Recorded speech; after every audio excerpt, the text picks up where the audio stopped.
Hi, and welcome to the Joyful Balance podcast. You're here with your co-hosts. I'm Mira, and I've got Denise with me. We're here to help you all understand all about your mind, your brain, and your body, and how all these three things are interlinked. Mira, have a background in neuroscience, and I specialize in nutrition to support mental well-being. Denise is a cognitive behavioral hypnotherapist who spends a lot of time thinking about how people can improve their sleep habits and also change their habits for a better lifestyle. So we're here on a journey with you to understanding how your brain works, how your mind operates, and how they're connected to your body. We're on this journey with you, and we're discovering things all along the way. And today I'm very excited because we're going to be talking about a hugely important topic that's not often discussed in the depths that it should be. And the topic is resilience. Yes. So you might have seen the name. The name for today is R for resilience. R is for resilience. And welcome to this episode. We all need this episode, I believe. Not just us, the two of us, but everybody. And I would like to kick it off by thinking and speaking about what does it mean to be resilient. What do you think, Mira? Yeah, I think I call it the bounce back. Bounce back. The bounce back ability. How bounceable are you is probably the way that I would put it. Like, yeah. I'm imagining somebody going up and down on a trampoline. Oh, really? Okay. I don't know why. I just imagine like I'd become a beach ball or something. But yeah, I think it's about your ability to face how well you face adversity and not let it, not allow it to make you back down. Yeah. Well, it's funny you say that because according to the American Psychological Association, the definition they give it is resilience is the process and outcome of successfully adapting to difficult or challenging life experiences. And so in a way, yes, we can say it is the bounce back that Mira just pointed. But also I wanted to mention something that has been proven time and time again, that resilience is actually a learned behavior or a learned trait. It's not a personality thing that some people have and some don't. We can all learn to be resilient. Oh, totally. Yeah. And we'll talk about exactly how you can do that from our respective professions. Yeah, so I absolutely agree that it's something that you can learn. It's not necessarily something that you're born with. No. I don't think there is any child out there that gets born and in the first few months of life is like, boy, I have a resilient child. Yeah. It's not something that we are necessarily born with. It's something that we can build upon and we can improve, just like we improve with confidence, for example. Not everybody's 100% confident, but that doesn't mean they don't. They're not able to develop the confidence as a skill and becoming their second nature. It takes time, obviously. It takes a little bit of work, but practice, and you're there. Yeah, exactly. Yes. So from a psychological point of view, resilience is this capacity to recover quickly from difficulties. And sometimes people see it as toughness, but not in the sense that you are a tough cookie, in the sense that you've been going through a lot in your life. You have different life experiences, maybe some of them traumatic, maybe not. And then you have the ability to recover from them. So let's say, for example, you have somebody in your group who has been made redundant. Yeah. Right? And the first time you have been made redundant, and I speak from past experience as well, it's quite shocking. You don't know what to do with yourself. You're a little bit in a, so I had a job and now I don't have it and now I have to leave and what do I do with myself? And you get a little bit overwhelmed and it's quite normal to be a little bit anxious, depressed. Where's my next paycheck coming from? And all of the above. Yeah. However, if you speak to somebody who has gone through this exercise more than once, if it happens to them again, let's say a third time, you will see that they have the ability to bounce back much quicker. Yeah. So they will still be affected by it, of course. They will still have a period of, oh my God, this was, life changing. But if first time it took them, let's say 2 weeks, second time maybe it took them a week, now it can take them a couple of days. And then they are full on into, problem solving mode and they know what to do and which actions to take. That's a simple way of looking at resilience, I would say. And I would say resilience is bending but not breaking. Yeah, that's a really good way of putting it. So if we are like a little how can I put it? If we are like a branch, we bend, we move in the wind, and we can see when times are tough or times are, better. But then when it is coming down to those moments of critical circumstances, you don't bend as a branch. You just are able to bend. Sorry, let me say that again. Mm-hmm. But when it comes to those moments of critical situations, you don't break as a you don't snap. Yeah, you don't exactly. You don't snap. You are able to bend and come back into your original shape, so to say. Exactly. And the other thing that I wanted to mention, and maybe we just do this at the end, is that there are definite skills that you can work upon and build your resilience and make yourself more resilient. And before we do that, and I know Mira has a lot of information to share from Denise is looking at my notes with a lot of hesitation, but don't worry, I'm going to make it as short, as snappy as possible. No, it's fine. We need the information, and people need to speak about this subject more and understand it a little bit more.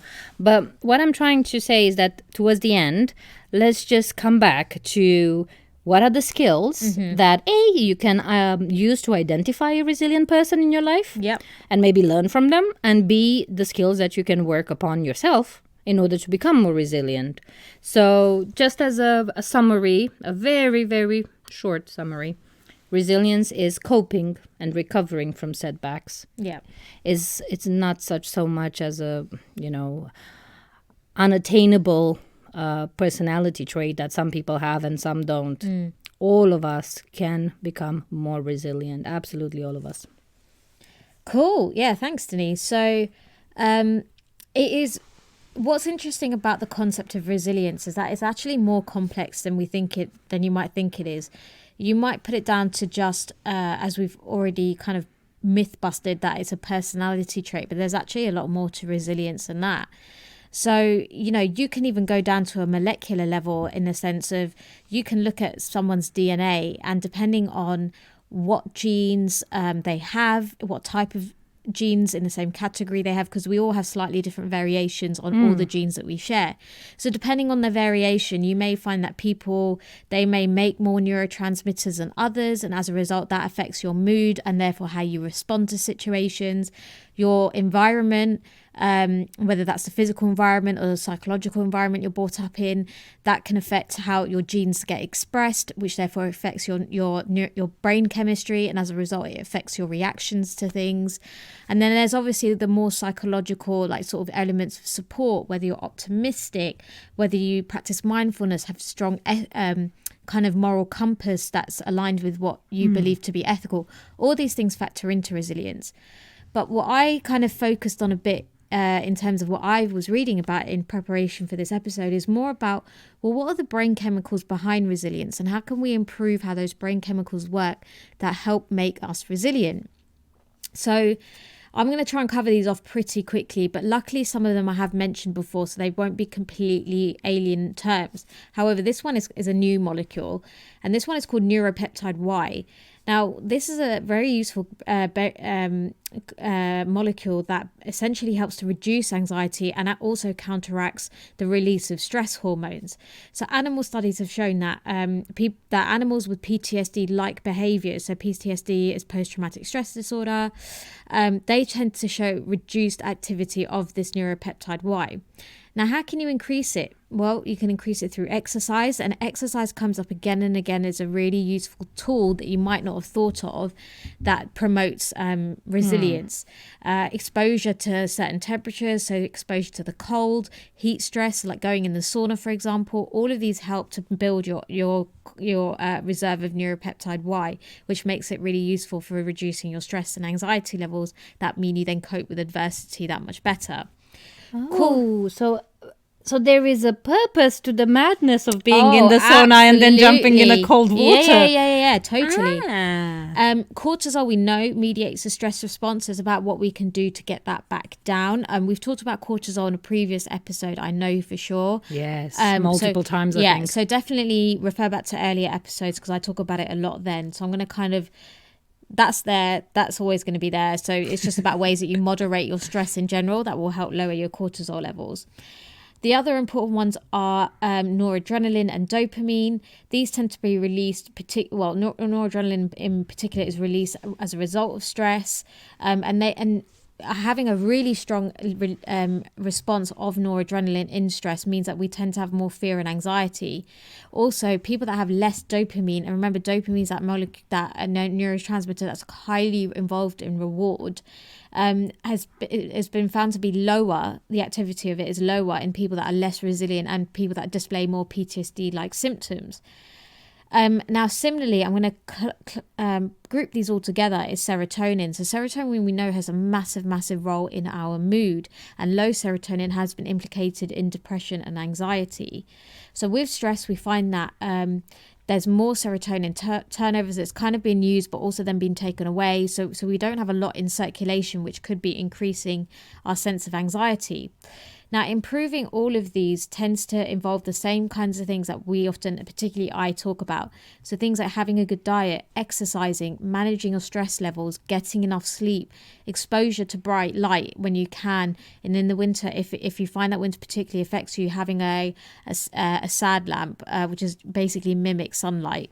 Massage can help increase dopamine and serotonin. Thinking and doing positive things, and also social connections. So the point of all of that is that you have these different chemicals that are running through your brain that basically can improve and how you respond to stress, so that you don't have such an elevated response. And when you don't have such an elevated response of fear and anxiety, it helps you deal with your stresses that much better. BDNF. So earlier Denise was talking about the fact that this is a learned skill, and how your brain processes that learning is through a molecule called BDNF. So brain derived neurotrophic factor, if you're interested, is what it stands for. It supports basically the growth of new neurons when you're a baby, and maintaining and improving connections between your brain cells. Because what happens is, there's a saying in neuroscience, is what fires together wires together. And basically when your brain cells fire in sequence and together, it basically enhances the connection between those two cells, and that's what enhances your learning, and that's what actually promotes learning and memory. So it's thought that with that BDNF actually decreases with stress, but actually is massively important for resilience, for adapting to stress, and it also helps to prevent depression. So how can you increase BDNF? Again, exercise, reducing calories, for example, through intermittent fasting. It's closely linked to estrogen levels. It relies on enrichment in your environments, for example, like things like puzzles, games, constantly challenging your cognitive skill set. Basically helps improve BDNF, because you have to produce more BDNF in order to learn these skills. All of these can affect BDNF. So actually BDNF is massively, massively important for resilience. Then last but not least, you've also got glutamate, GABA, and endocannabinoids. So all of these help to reduce stress, because the glutamate is more excites your neurons, but GABA is the one that calms you right down. And endocannabinoids are also very useful for that sense of joy, of really positive feelings, and also a sense of calm. So all three of these are widely known to contribute to your stress response, and basically a dysregulation, so these not working as optimally as they can mean that you're less able to adapt to stress, and to whether that's long term or really short, sharp stresses. So when you think about, very lastly, the kind of brain circuits that are involved in your sense of resilience, it really comes down to a couple. So number one is your reward circuit. So I've talked about reward before. So that feeling that you get when you, for example, when you perhaps have your favorite meal, or you decide to have pudding that day for dinner, or you grab a piece of chocolate, or you win a game, anything like that, that sense of joy that you feel is basically your dopamine pathway being activated.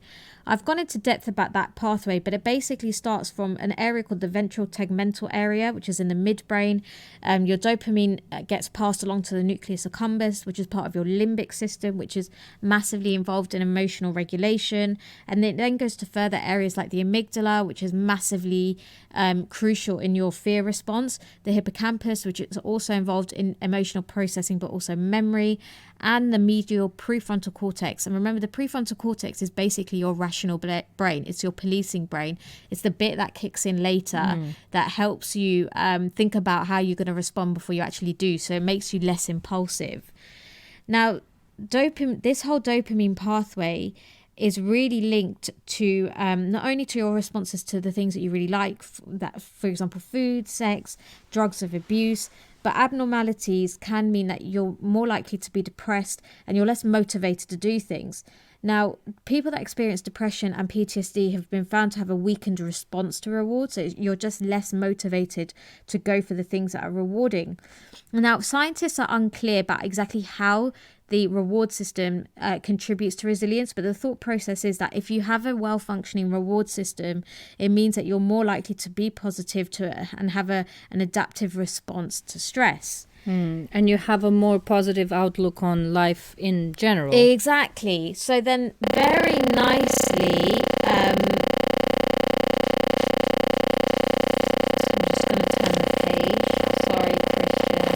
So very nicely, that leads me on to the last little bit. So again, not only do you need that reward circuit, but you also need to understand the neurocircuitry of fear.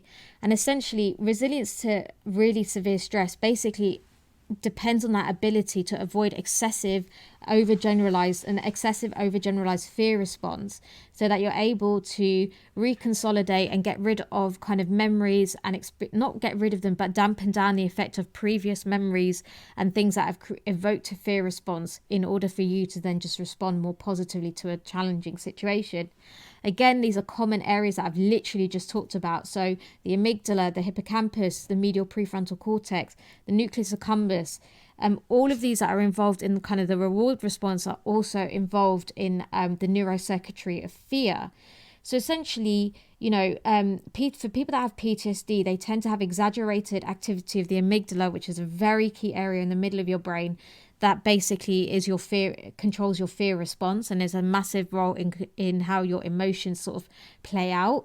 Reduced activation of that prefrontal cortex, which can't help you think through a situation and come to a more sort of rational conclusion about a challenging situation, or just generally what's going on in your environment. And also, if you're not able to learn more easily because, for example, your BDNF is down, BDNF is very important for a process that we call neuroplasticity, which is your brain's ability to adapt to new experiences and to learn. And so if you're not able to learn, you're not able to know that it gets more difficult that when you encounter a stressful situation, to know that you can actually cope with it, because you've not learned from your previous experiences of how you can. And it makes you less able to adapt to the situation at hand, because your brain's not able to mold to the experiences it's having. So it's very important, therefore, that we kind of, modulate we improve neuroplasticity, and we set ourselves up so that we don't have such an exaggerated fear response.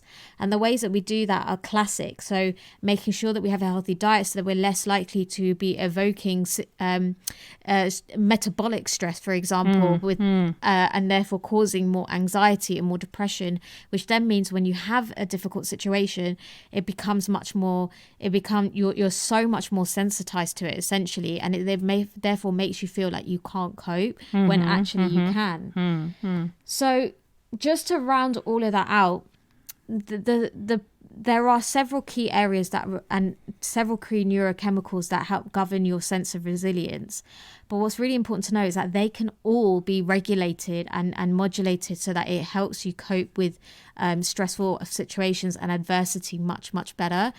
So the exciting thing is that resilience is absolutely a learned skill, and we know that because of neuroplasticity, but there are foundational elements in all aspects of your life that will help you become more resilient as a person.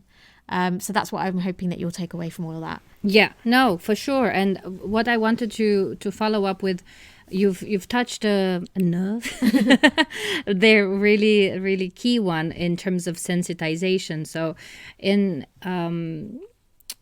hypnotherapy, but not only, in general, when we are trying to help somebody in terms of stress and in terms of fears and phobias, what we tend to do as therapists and psychology, I mean, is that we use something called systemic desensitization, meaning that in my particular case with my clients, I tend to practice this in hypnosis, and they have different scenarios where they would have a response. So let's take an easy one. Let's say fear of snakes, just as an easy example, but this is so much applied to many areas. And you have, when the snake is in your lap, you're terrified. When the snake is 3,000 miles away, obviously you're not really worried. So in order for you to have a better reaction and be more resilient to that situation when you might meet the snake, what we do is we practice the exposure in your imagination. And it goes from the snake being very far away, where you basically, if I ask you how scared are you, you're basically zero. Yeah. I'm not afraid at all. And then we progressively go higher and higher and higher. And then we practice your reaction in that situation. So we practice many times in a session, like, so the snake is 2 feet away. Yeah. How are you? And then you are practicing how to be okay in the same room with that snake. And if we take it to stress, because predominantly from what we were talking just now, it links to our stress response and the way that we are reacting to our environment. And not only, if we practice in advance in our imagination how it's going to be when we get there to do the presentation, or to, God forbid, we lose the job. And if we are ready in a way in our imagination for that situation, then our resilience will be so that higher, because we are used to it. It's not a new territory. Yeah. It's like, I'm used to it. And then the more you are used to different situations, the more you can adapt it in other situations. So you don't have to literally practice all of your experiences in advance, because that's not practical or possible.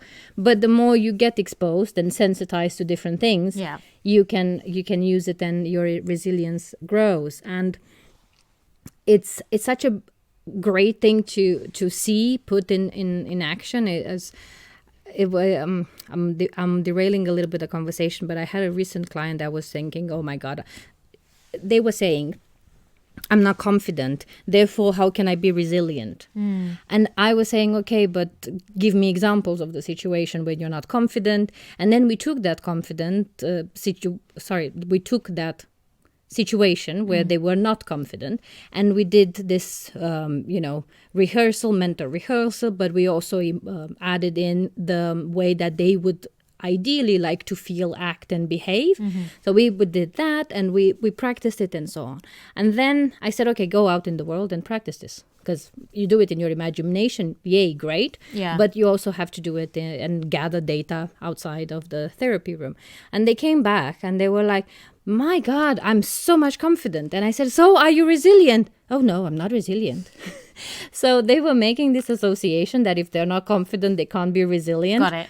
Now they became confident, but they're not resilient. Yeah. So I was like, okay, so you have to understand that each of these are different skill sets, and you have to, improve them and so on. They are not necessarily all linked. So if you are struggling with your confidence level, that doesn't mean that you're not resilient, and the other way around. And if I don't know, imagine you have low self-esteem, that doesn't necessarily mean that you are not a resilient person. Those things. It's a very wide concept, I think. And I think, I suppose if I think of a resilient person, I suppose the immediate thing that conjures to my mind, only because I'm in this area already, is more like entrepreneurs who go through series of failures before they then eventually reach their state of success. And I think like that tenacity, I think sometimes for some people feels so unobtainable and so unachievable because of their confidence or because of their self-esteem. But I think it's resilience is so much more of a wider concept than that. Yeah, It's about that ability, that awareness to kind of look at a situation for what it actually is, and again take the micro pause before you respond. Yeah. That's kind of that, taking that moment for self-regulation is that act of resilience, whether you're confident or not. Yeah, exactly. That's what I mean. They are not the resilience means so many things, and what we are trying to do today is to give you a whistle stop tour as we normally do, and probably in the future episodes we will go a little bit and delve deeper, because it isn't a blanket a statement to say that somebody who has a high confidence is very resilient, for example. It doesn't necessarily link. No, it can do. It can, it of helps course. massively, it helps, yeah. but it so that's why it's not a prerequisite. Exactly, it's not a prerequisite. And I'm very glad that you go down the route of how to identify a resilient person. And I have a couple of skills here that normally would indicate that you are in the presence of a very resilient person. Oh, God, I'm interested now. Go on. So the first one is the one you've just mentioned, literally, self-awareness. The people who are very self-aware, and I'm not referring to self-conscious, please don't confuse the two.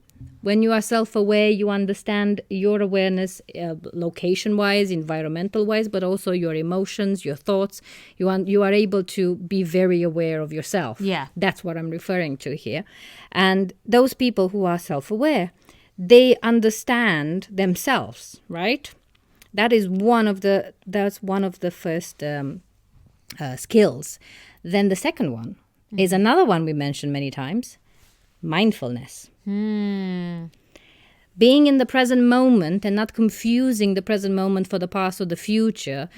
Linking back to what you were mentioning about PTSD and those memories, and understanding that what happens today is a trigger of a past event. It's not the same event happening again. Yeah. It's massive. And you can do that by practicing mindfulness, because you are in the present moment. You understand what is happening now, right this moment. The third one is one very close to both our hearts, I would say: self-care. You need to care for yourself. And you need to prove that to yourself in different acts that you do for yourself. Yeah. We are not going to go down the rabbit hole of taking baths and doing things like that. That can be a form of self-care. Yeah, it definitely has a place, but it's not the only thing. Exactly. It goes much deeper than that. And then I have two more, and I'm curious if Mira is gonna guess them. Oh, God. They both start with P, the letter P. So what do you think? One Let's is... start with the letter P, related to resilience. Perseverance? Nearly. Persistence? Yes, you can claim it as Go that. on, what is it? Purpose. Ah. Having a sense of purpose. And that is massively, as you were saying to the about the entrepreneurs, right? That they become quite resilient because they have this sense of purpose of where they're going. Yeah. And it's like, I need to get there. And they're like, okay, one pitfall. Okay, fine. I'll do it again. And then another one. Okay, but I still have my purpose, It's like, you continue. And I think that's a really interesting point, because something I read about that actually helps improve resilience, I very quickly mentioned, was that sense of a moral compass. And there's a sense of like, what are your ethics? What do you stand for? What makes you you? Yeah. And that is having that guiding principle, I think really, and having that sense of purpose is very important for you to ground yourself in when you're faced in tough situations. Absolutely. That's it. I will give you a very interesting piece of advice that I was given not too long ago. And somebody was asking me, what's your why? Now, we all have a why in different ways, right? And if you've ever studied marketing, or if you are a marketeer, hello to you. Besides that, you probably have heard about the why. So it's not about what you stand for. It's more about, why do you do the things you do as a brand or as an individual, right? And this piece of advice that I was given was, your why is not the financial gain, or the fact that you do this because you want to be a millionaire, or it's not an external factor. Your why is the reason why you are going to wake up in the morning, from your bed and do what you do even when you hate it. Because there will be days when doing something that you love. Let's take an entrepreneur, and you are building your business or you're building your company, and there are days when you absolutely hate it. Oh, yeah. It doesn't work. It doesn't run the way you want it to. And your why is going to get you out of your bed is not the one that, I have a financial target of 100K. Yeah. Your why is going to be you're very, very deep, meaningful, and very emotionally charged. So I'm assuming that your why, Mira, is that you want to help people. Yes, absolutely. To have a better relationship with food. Yep. And to have a much better, cognitive performance definitely through nutrition, right? So probably that is one of the key things that takes you out of bed, I would assume. Yep. For me it's very similar in a way. The reason why I wake up on those days when I don't want to wake up is because I know there are souls out there that are struggling with sleep and stress, and they are thinking, oh my God, what am I going to do? And they're overwhelmed. And yes, there are other people out there to help them, but I do believe there is a place for me to help them too. So that is my why. And that is, again, the purpose, the sense of purpose, right? And the last P on the list, you've mentioned it a couple of times, and I was quite surprised you did, because I wasn't really thinking about that from a neuroscientific point of view. Positive relationships. Okay.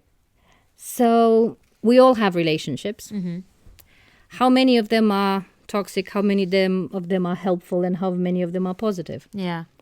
So have a quest for yourself and see where you are on your relationships and where you find yourself. Yeah. These are the top 5. There are many other skills that will, help build that resilience up for you. But I would say keep in mind the self-awareness, the mindfulness. So be aware, be in the now, look after yourself, the self-care. Have this sense of why or your purpose, why you're doing things, why you are, getting out of bed. What is your why? And your positive relationships. Lean on those in order to better drive your resilience up. And I think that's actually a very important point, because I was thinking about this in the course of the episode. I don't think resilience is... It's important to get away from this resilience of resilience means that you never lean on anyone else for support. It's actually very, very different. Resilience is about knowing when you need social support and seeking it out when you do. Absolutely. So it's not about that you have to fix or solve your whole life by yourself. That's not what it's about. No. And actually, I'm so glad you pointed this out. Guys, listen very carefully. Having that hyper independence desire that you're going to fix it by yourself, you're going to do it by yourself, you can't lean on anybody else, and you have to be just you, yourself, and yourself. That hyper independence, I'm sorry to tell you, but that is a coping mechanism from something that went wrong somewhere in the past. It could have been because of a traumatic event. It could have been from your upbringing and the way that your parents may not have been emotionally available for you when you were a child. But that reaction and that sense of pride that I'm super independent, literally all the time, and you don't ask anybody for help because you are this super powerful human. That's a trauma response in most cases. I'm sorry to say. It's not a badge of honor as such. It's a coping mechanism. It's a fantastic coping mechanism because it helped you at that moment in time. And there is no reason to downplay it. It helped you, your body wants to keep you alive. Your mind wants to do the same. So you coped with the situation in the best way possible, and you became hyper independent. But you don't have to continue to be like that. We are all grown ups now. We know better. True. And a lot of... your sense of fulfillment comes from having those positive social relationships, and we're kind of built to live in communities as opposed to very individually, I think. We're a social animal. We still are. Absolutely. Even with all of the crazy COVID times that we've lived through, how many of us didn't want to reach out to each and every person we knew just to see them on FaceTime? It's just we weren't able to be in the same room, but we definitely wanted that connection. and we were sticking it. And I think we pinpointed to this last one, and I just wanted to mention it before we wrap up. And it goes hand in hand with your ethics and morals. It's accountability. And that is another great skill to have in your toolbox, and be accountable and hold yourself accountable and others for the things that you set up to do, or others, and you have to be accountable. Yeah. Don't escape accountability. Yeah, no, definitely, because otherwise there's no driver for you to try and move forward and face the adversity and kind of move on.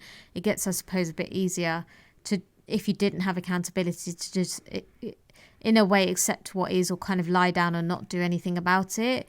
And I think that plus your moral compass really helps to kind of give you that drive to keep going in difficult times. I'm trying to think if there was anything else on my list before we wrap up.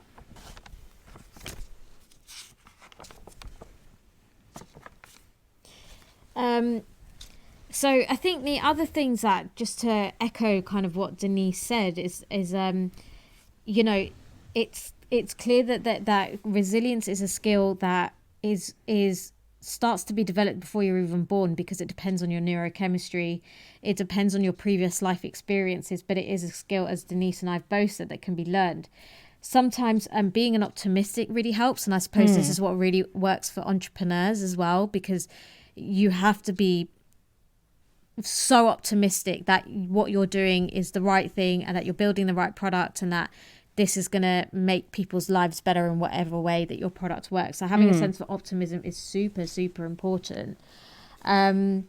Also, that ability in terms of the self-awareness, as Denise will probably know, they call it cognitive reappraisal, where you're able to monitor and see your negative thoughts for what they are, as just thoughts, and replace them with more positive ones. This is where working with a professional can be so helpful. Absolutely. And that falls also with the system of beliefs, because what we were just mentioning a second ago about optimism, it goes hand in hand with the positive system of beliefs, where you believe in what you were doing, and you actually have this internal core belief that yes, I'm doing the right thing. Yeah, that goes a long way, versus having a belief that why am I even struggling, is never gonna work. Yeah. And to Denise's point earlier, there's this element of sort of active coping. So actually doing things that are going to help you feel better. And that doesn't have to be like super productive things. They can be knowing when you need to like take a step back and just rest, or rely on your family and friends to support you in a difficult time, or go out and find a mentor, or join a support, whatever it is it looks like for you. This actual doing something about it is a very important part of resilience, and very, very key to it. And it very much goes back to the accountability piece that Denise was just talking about. Also, what can really help is humor. It can just help alleviate the tension that you're feeling. So some people find, whether it's watching a funny video, whether it's talking about your situation or whatever adversity is and poking fun at it, although obviously there's always a line to kind of balance, but it can be really, really helpful in terms of just cutting down the tension. Again, exercise can be really helpful, but so can displaying more pro-social behavior. So helping people can be a really great way of just alleviating your stress, taking out the situation, giving you a sense of control back, and helping you just build up your skills in resilience. And those are kind of like the key things for me that actually point to resilience. But I think it's important to say why we're so hot on it, because in terms of this podcast, because I think we talk about resilience a lot, but kind of not mention it directly. And resilience is particularly important when you're trying to make lifestyle changes that feel really difficult. And they don't have to be super drastic, but just the changes can be a bit of a challenge.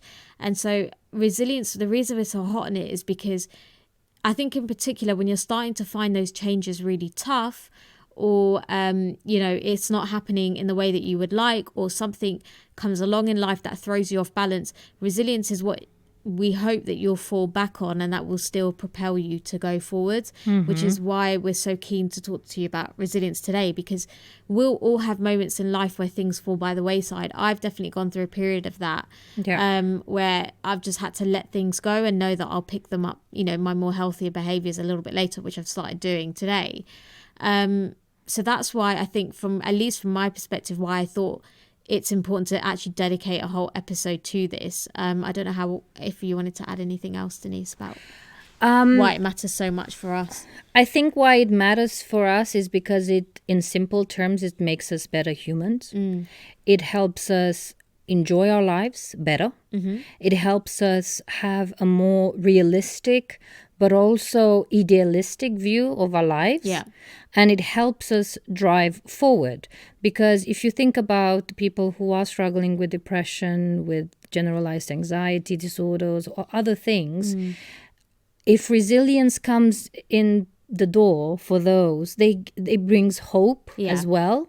So that's what I think is so important to mention it, because in my view, is a promoter of hope, because it's like, so I've done this before. Yeah. In the sense of I've had a difficult situation. Yeah. It didn't break me, right? I might have been lying on my kitchen floor for 3 hours, but I was able to get up again. Yeah. Therefore, if I have another situation in the future, I'll be able to cope with that. Yeah. So that, again, it helps decrease senses of like anxiety and other situation, nervousness, and, it helps build you better for the future. That's how I see it in simple terms. And the other thing that I would say is that being resilient and proving to yourself that you can look after yourself, it also enhances your self-efficacy. So you understand that you have this available at your fingertips, that you can feel that you have the efficacy to take the right action at the right time. Yeah. And that, again, confirms your self-belief. And then you will believe better, nicer things about yourselves. Yeah. And you will talk nicer language to yourself. And it will just propel your life in a more positive light. Yeah. That's why I think resilience is important. Now, before we wrap up, we've mentioned this a couple of times, and I want to mention it again here because I think it's adequate. Commitment before confidence. So we're not going to commit when we are confident about something. Yeah. No, we are first committing to that something, and then we are building confidence, we are building resilience, we are building whatever we want to build. Yeah. Sometimes people feel like, I'm going to commit to going to the gym after I see X, Y, or Z, or after I become confident in gym clothes, or after something, you know. No. We commit first. Yeah. You have a conversation with yourself and you're like, okay, I want to be more resilient. So you make that commitment and then you build towards it. You don't wait for it to fall from the sky and then you become committed. Yeah. That's the last one I wanted to mention. Yeah. Yeah, I think it's it's definitely worth thinking about in terms of how resilient, based on some of the characteristics that Denise and I have talked about, is how resilient do you feel, and if you look at just at your life in general, about how well are you sleeping, or how long are you sleeping, what's your diet been like in the last few days, just as a snapshot, have you moved your body, would something like working with a trained professional be beneficial to you to help you improve your resiliency? Is it about reconnecting with perhaps friends that you've not kept in touch with as much because life got really busy, but actually they're great sources of support? There are just so many facets to it and so many avenues that you can pursue to kind of, eventually gain the confidence to know that you can handle these difficult situations, even if you don't think like you can at first. So I think it's a very learnable skill. You will do it by practice. You will get the hang of it by practice. You will hopefully become more optimistic, and you will know that you can trust in your own abilities to rise to whatever difficult situation it is that you faced. Because the fact of the matter is, we've all survived 100% of our worst days. Yeah. So what's to say you couldn't obviously, God forbid anything happens, but who's to say you couldn't handle the next thing that comes in front of you? Very, very good to mention that. And if you want a shortcut, just practice it in your imagination. let's do a hypnosis session, and let me help you practice it in your imagination, and then let's see how it is. Because remember, your brain doesn't know if it's real, if it's imagined. Yeah. It just takes it for what it is. Yeah. So practice in your imagination. See a hypnotherapist if you are into this, and if you want to give it a go, hit me up. Let's see. Awesome. Yeah. And if you're needing support on the more physical side of, sorting out your health and nutrition so that they're up to scratch, so that you're able to deal with the more psychological elements of improving resilience, I'm always around too. And Denise and I can always work together. Absolutely. And get you sorted. Yes. That's what we should switch our Get you logo sorted. to. Sorted. Get you sorted. That's We such a get London sorted. response, isn't it? Yeah. If if anything's given away my location, it would be that. It will be that phrase.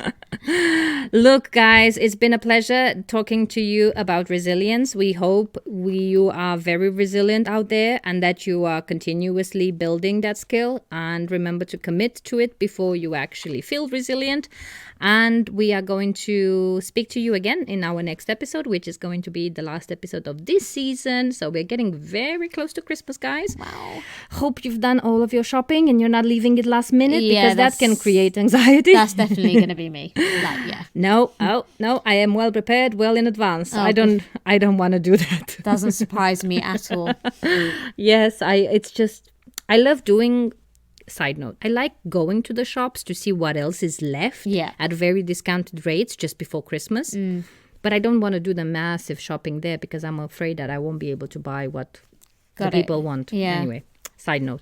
So, guys, we are going to love you and leave you. And we are very thankful for the very many downloads and the very many likes and follows and love we've received. And your feedback is really, truly important to us. So thank you so much for all of that. Keep going. Keep doing it. Give us a star rating wherever you find us. And if you have any questions, any comments, or any ideas for topics that you want us to discuss, we are very, very open to all of that. Yeah, so just drop us a message in our Instagram, or comment on one of our posts. You can get in touch with Denise and I individually. Just message into our info at joyfulbalance.com, which is our email address, and you can always get in touch with us there. But we'll love you and leave you. Don't forget to like, follow, subscribe. Give us a 5-star rating if you can, or want to rather, because just all the feedback really helps other people find the podcast and spread the word. But with that, have a great week, everyone, and we'll speak to you soon. Take care. Bye.